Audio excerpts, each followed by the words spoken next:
Woo, woo, wake up. I paid certain people to, so a lot of you collecting cards, and then you get home and you don't know what to do with them, or you say, who was that person? So I write little things on the cards, like, this was the woman from India who sat next to me on the bus. This is the guy who knew me beforehand on travel. This is the woman who wouldn't take a walk with me and is from New York. So this is how I know people. So I hope you like my jacket. It said creatively casual. So I got a nice jacket and my shoes. Just want to show you. They're Kobe Bryant for you people that know them. So I've truly, I know everyone's saying this, but I've been truly impressed with everything I've heard and overwhelmed also because there's so much. And how do you take it in? And how is it really going to carry on? So the fact that there's so much, but then, you'll love my first slide, we're doing such good things, but why do so many schools suck? You're supposed to laugh at me saying suck. Is that okay? My kids say it's all right to say. So we're here, we're great, we all know great schools. Can you get this side, please? He's taking a picture. Thank you. But still, so many are bad. They did a survey in the United States, 100,000 high school kids, and said, and it's probably the same all through the world, give me one word that describes your high school experience. What do you think that is? Boring. Like we know it, but we still keep doing it. And then the weird part is, 3 years ago, they did the survey again, and they asked the same question, and here's what's sick, man. It's now boring and anxious. So how can you have places with teenagers, great kids, excited, and they got to be bored and anxious? And that's what's bad. So whatever happened, this is the question, whatever happened to best practices? We're all here talking about good stuff. Most of the schools suck and are boring and anxious. So the opposite sometimes happens. So I got very lucky. President Obama, I still call him my president, by the way. Oh, wait. He's supposed to talk now. Build on the efforts of places like communities and schools that make sure kids who are at risk of dropping out have one-on-one support. That's why we'll follow the example of places like the Met Center in Rhode Island. All right, you heard enough. You heard enough, man. So here's what happened. You would think this would be great. Honest to God, some people from Rhode Island went down to Washington to try to let him know that we weren't a good school. What is right? That's what I go, what? It's like, wow, people can't let you succeed in a way. And this is all our problem. So I'm here for the right reason, to show our stuff, to share our stuff. But I'm actually a little here for a selfish reason, okay?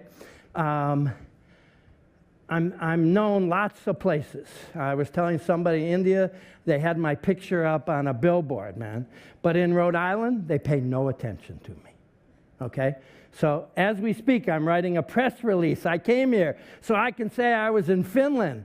I took a picture of some people from the ministry. I say, look, they're talking to me. So I have to do that you have to go away in order to come back. And that's kind of sad too. So it doesn't matter. I'm in my state. I have 800 visitors a year. I've had that for 22 years. As Saku said, I got 58 schools in our country. Every tough city in the United States, I have schools. Most of our kids are of color. 75% of our kids in our schools are poor. And it doesn't matter. Our state looks someplace else. They don't come down the street. Once our legislators, all our congressmen went to visit a school someplace for 2 hours, I testified, you could have come down the block. I could have saved you gas money, man. So, but this is our task here. Our task is to figure out how to spread all this. And what got confusing to me, even in the last session, there's so much that I think we got to figure out a way how to get a handle around it so it can be a movement, so that it's not this little project here, this little project here. That's nice, but it's hard to catch on. So I want us thinking a little bit about what's our core? What can we talk about that represents the 100 Project? And we each have a different piece on it. Let me give you a little history where we went wrong in the United States. Those are where our schools are in the cities. Some of our schools, I forget to do it. This just opened in Mumbai 2 weeks ago. So I'm very excited about that. Anyone from India, clap, please. All right. And this is the other problem that we have. How to define learning. Because some people define learning by you memorize stuff, by test scores. I got in trouble because I worked in a very poor community, and the SAT scores are related to the education of your mother. That's the highest relation. And I refused to print to give our SAT scores to the newspaper. And it was tough because I worked in a poor school, so they thought I was protecting. But on the other hand, if you look in the United States, in any state, 95% correlation from the richness of the town having the top scores to the poorness. So it's just, it ain't fair. So there were these guys. I don't know how I got in there, but I'll skip it. So these dudes here back in 1894 were all at Harvard, and they screwed everything up, man. There's actually 10. 2 of them didn't want to be in the picture, man. I tried to put myself in one of the pictures. My video guy couldn't do it. But this is called the Gang of 10, 1894. They decided what education be like in the United States. They said everyone's going to learn Greek. Everyone's going to learn Latin. And they said every subject is taught in the same way to every kid. So that's how we got started. And we've been fighting that ever since. Where I wished, it's not his picture, but John Dewey's little book, if Dewey was there, it would have been a much more progressive, democratic, social curriculum, and we wouldn't have to be fighting these stupid separations. So I'm kind of extreme in some of the stuff I think, but thank you. Hold on, I got to get a picture. It's my photographer here. Smile, I got it. All right, good. Thanks, I'll give you your money later. I don't believe there's any subject matter that every student has to learn. Now, my friends all argue with me, but when I opened my school, I asked everyone to think, what's the most important thing for students to learn? And everyone had something different. And if you tried to do all that, you'd never get there, okay? And what I care about is the skills. And it's even more so now. You can find the information, okay? Like I think one person said the Constitution, one person said health. All those things are important, but somebody said earlier it's about priorities, okay? We have a certain amount of time. What are we going to teach? We were also talking, a lot of the people, of how you be resilient, how you keep pushing back, okay? I've been fired at every job I've been at. Thank you very much. How many people here have been fired? All right, how many people really be fired? Come on, let's see it all, man. There we go, a couple extra hands. We should be proud that we're fired. The last time I was fired, the last time, it's sad, isn't it? The last time, the people who fired me and tried to get me out of town made me famous. Because someone wrote a book, and then NBC did a Monday night movie with a movie star who made $1 million playing me, and I got $20,000 for the book they wrote. But, well, that was my favorite book cover. That's me. I used to have a big beard. He's the best educated in New England, just been fired. And then this is the movie. Michael Tucker from LA Law played me. Who's better looking? Am I? Raise your hand. All right, please. And I never wore long socks like that. I'll just show you the first minute. And I have illegal copies here for people who want them. You just got to not get busted on your way out, man.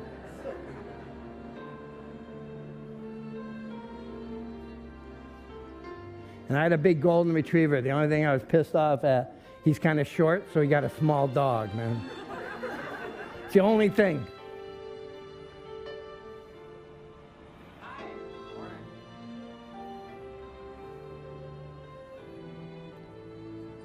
It's that maniac again, jogging down Main Street. In his underwear, sweating like a pig. And what the hell for? He's a damn Flatlander's what he is.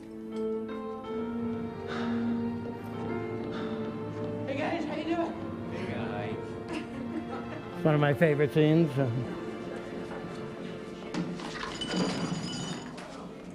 did you do that for, bitch? You stupid sluts! All right, I'll stop. You've seen enough. I live at the end. I'm still living. Who would like a free illegal movie here? There's one for you. Throw one back there. She's a student. I would throw this back. I'm afraid someone's going to get hurt, man. So remember, I didn't give it to you. So one of the things, I was very lucky and able to start a school from scratch, okay? I moved to Rhode Island after I was fired, but I win all those things. So I stayed another 6 years after we won the battle. And then I moved to Brown University. I'm not really a university folk. And then I was asked to start a school. And I said I'd do it with my friend Elliot Washer, who's my partner in all this, if I could do it exactly how I want. You know, I'd done enough schools. And the commissioner said, yes, shit, then I had to do it. And so we really closed our eyes and said, if we didn't know there was such a thing as school, what would it be? It surely wouldn't be science class and English class. If you're homeschooling your kid, you wouldn't send them to the bathroom and do science for an hour and send them to the living room and read. You wouldn't do that. You'd find exciting people and exciting things. So we were very lucky to start from scratch. And we started with, you know, everyone talk about putting subjects together. We're the only ones that have subjects. The world doesn't have subjects. So we started, there weren't any subjects. And it's about finding a kid's interest and passion, putting them out in the community as a 13-year-old. Are they prepared? No. How are they going to get prepared? By being out there and then doing something real that helps the place they're working and that has meaning for them, because most teenagers don't have a lot of meaning in their life. Then when they come back to school, what a lot of schools do is say, okay, you did your cool internship, now we're going to give you regular classes. We got none. You know, the English, the writing, everything's in there. If you're doing a project and you love it, then you're going, that's what deeper learning is. That's what connecting everything is. And everyone kind of laughed at us. Sure, they have no classes. They're out in the community. And then we started with 50 kids in '96, our first graduating class. And this was a tough group of 80% poor kids, 50% kids where English was their second language, and all of a sudden we had a 2% dropout. The city had a 46% dropout.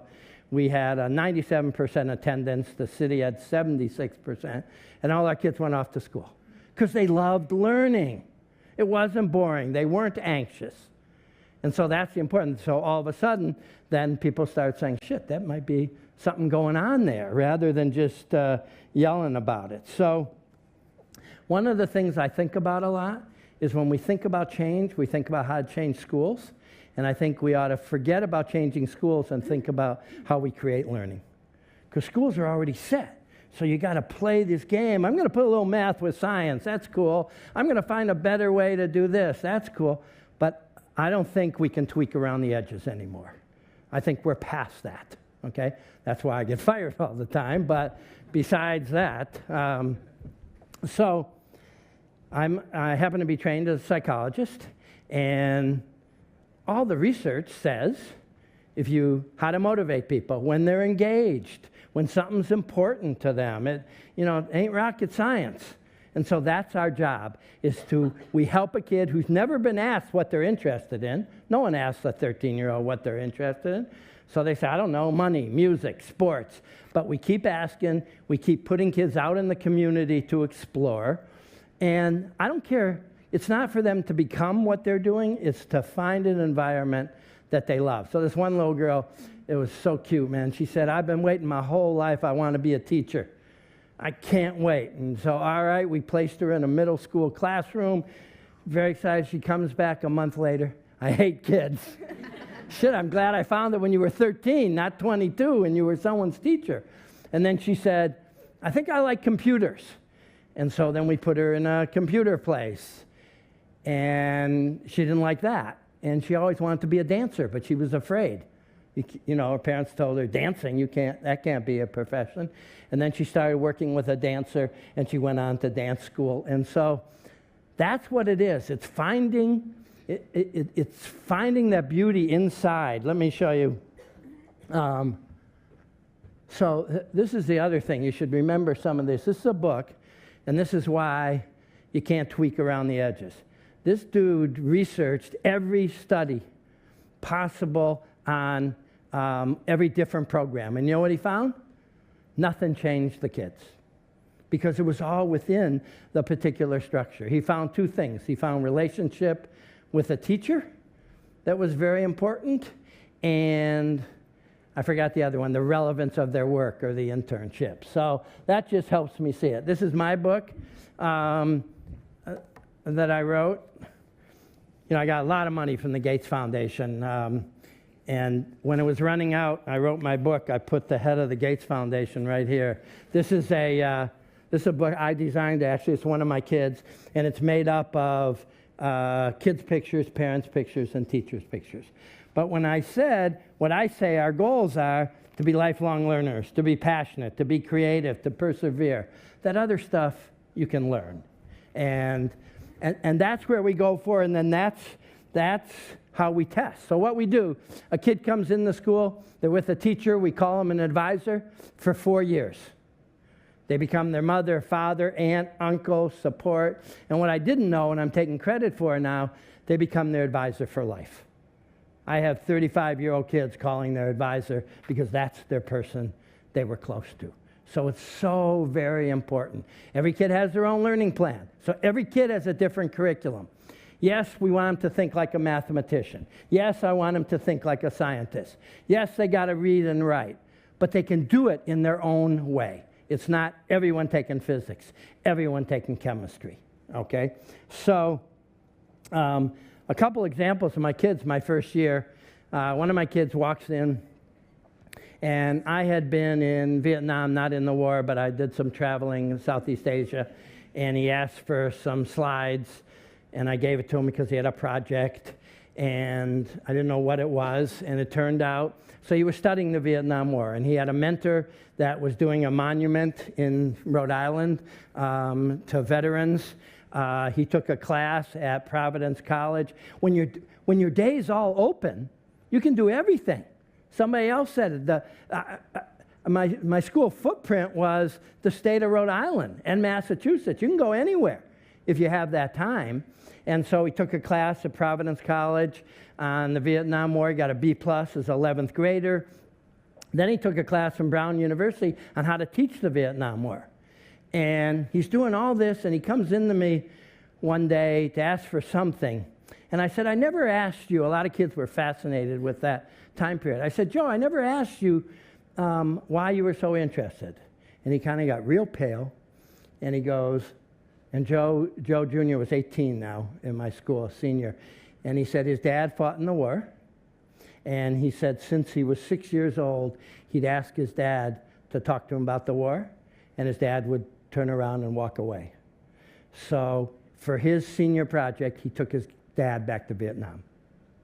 And they had differing views. He ended up doing a website on how to talk to your parents about war. His dad took out his medals for the first time. Who gave a shit if he knew about the Boer War or some other war? He studied something deeply. And that's how you learn. There's a psychologist, Csikszentmihalyi, that says that's how you become a real learner. You study anything, and you study it deeply. And then I had this other kid the first year, and you got to remember, I'm trying to be a cool principal. Well, I had one, this is a great story. Kid wanted to study Tupac. So I'm going, shit, Tupac? This is, I'm supposed to be this principal. That's what she's studying. But I let her go because I said I would. When it came time, our kids exhibit their work. They stand up for an hour, talk about their work, show their portfolio. The room was jammed. She knew every word of every song. It was amazing, And the mother was there. I was still a little embarrassed. How can I let her study Tupac for now? I kind of hid so the mother wouldn't yell at me. I ran out of there. It's all true, man. And but then a year and a half later, I walked by Jackie, the girl, and she was going to South Africa through a a trip through the nearby university and to meet Nelson Mandela. She couldn't have got there. You know, somebody said to her, her advisor said, Tupac's cool, but let me show you some other people. And then she started reading. We couldn't have started with Tupac.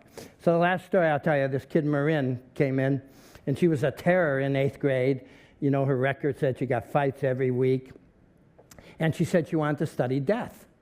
So again, I get nervous. I'm trying to be this cool principal. You can study anything you want. Death? Excuse me. I called her folks to make sure I wouldn't be fired again. And they said, it's cool. And I didn't know the whole story. And she went to funeral homes. She talked to people involved with that. And then I'm at her exhibition, and she's talking about her family was all killed coming over. All her brothers and sisters were killed coming over from Cambodia. And she said, well, I asked the question, are you going to continue studying death? And it still hurts. She said, my whole life, death was in my brain for like 90% of the time. I couldn't really think about anything else. And I've cleared it out of my brain, I've worked it through, and I'm ready to move on. So I just felt so fortunate that I was in a school that I could not just say go to class, but let a kid really follow what they're doing. The other kid, Joe, who went to Vietnam, teaches in our school now. So it all kind of comes around. And are you going to give me the sculpture, or are you going to take it? You're about to end? You're about to tell me to end? Yes, I am, but I was about to ask about that, but you took care of that yourself. All right. That's our school in Rhode Island.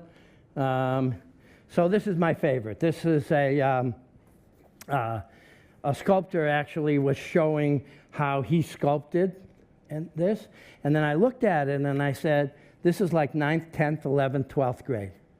So when the kids come in, and this is the biggest difference, and I see it in a lot of your innovations, we're not putting stuff inside the kid. We know that they're inside here, and we're chipping away. So 9th grade, they got no clue. You know, what do you mean I'm supposed to follow my passion? What is this like? And then 10th grade, they start getting a little clearer. 11th grade, by 12th grade, they got it as they swim away. So this, to me, is very important. And it's the Michelangelo quote that I love. Oh, I'm supposed to press a button? I saw the angel in the marble and carved until I set him free. So, and the last part, because I guess I'm over my time, I'm 2 minutes and 44, 45, 40, no, seconds over. So I end by your beginning question. You know, how does this become a movement? And I don't know if many of you know the name of Miles Horton. He started Highlander, who trained Martin Luther King and other people. And he has a great quote in a book called The Long Haul. And he says, a long-range goal to me is a direction that grows out of loving people, caring for people, and believing in people's capacities to govern themselves. The way to know they have these capabilities is to see something work well on a small scale. I've seen it in the labor movement. I've seen it in the civil rights movement. I've seen it in the anti-war movement. Since I know those things can happen on a small scale, I assume that if we ever get wise enough and involve enough people, it could happen on a bigger scale. And that's what I think now. And I'll just end with, oh, by the way, I have a college now. See, I wear everything because it's the same thing of I'm working with adults who need to be opened up. I'm inside the prison in Rhode Island. I have 100 people inside the prison who've never thought about their dreams. And I'll just end with you. I gotta do this all myself, Jesus. That's there. That's the Long Haul book. And those are, when I think of what can unite us, those are our particular mantras. So what's a mantra from this group? What's best for kids was our mantra. The time is always right to do what is right. So carry on. Thank you. Now you may clap.